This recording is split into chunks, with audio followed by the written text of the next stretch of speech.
जी viewers, कोफ्ते हमारे हो चुके हैं रेडी। बिस्मिल्लाहिर्रहमानिर्रहीम। इससे मैं करती हूँ डिश आउट। ग्रेवी भी इसकी बहुत मज़े की बनी है।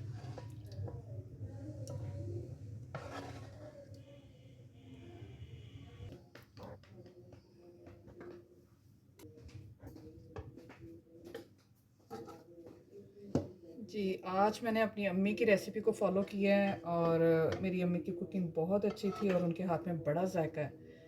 और स्पेशली जो कोफ्ते और कबाब हैं वो तो बहुत ही लजीज बनते हैं। और ये अब मैं डालूँगी इसके ऊपर हरा धनिया, और अगर आपने इसको और भी ज़्यादा खूबसूरत बनाना है तो इसके साथ आप